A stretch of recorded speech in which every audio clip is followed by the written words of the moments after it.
Hey guys, Katie Day with Coldwell Banker. Wanted to discuss the process for a rental move and how you should budget for your rental move. If you're looking for a new place to rent, you should have enough money set aside both for moving expenses as well as moving costs. So if you're wondering how much you can afford, most landlords are going to make sure that you make 3 to 4 times the amount of rent on a gross basis for an apartment or a home rental. So if you're renting something that's like $1,500 a month, you need to make at least $4,500 to $6,000 a month in gross income. So that's pre-tax income. While this is a minimum requirement for most landlords, when you're budgeting for your rental move, you should consider, other financial obligations you may have and make sure that you're looking for something that's within your budget.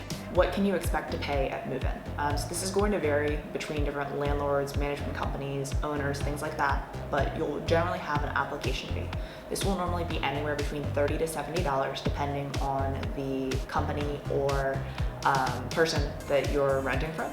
Once you're approved, your security deposit is going to be due. For apartments, the security deposit generally will range between a few $100s to a full month's rent. In most homes, the security deposit will be 1 month's rent. It sometimes can be a little higher depending on credit. By your move-in day, your first month's rent will be due. In most cases, this would be a full month's rent.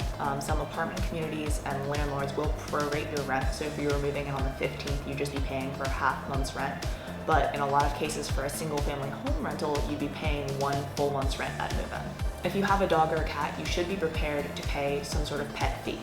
So sometimes that's a fee or deposit at the time of move-in. Other times it is pet rent on a monthly basis, or sometimes it's both. So make sure you ask about that prior to starting your search. So keep in mind, these amounts are estimations based on previous transactions, and the amount of an application fee, security deposit, first month's rent, or pet fees can vary between landlords, management companies, or owners. So be sure to get a full breakdown of costs before signing any leases or making any decisions on where you're going to move. If you need help for your next rental move, please feel free to reach out and we'd love to help you. Our contact information is below and we'll talk to you soon.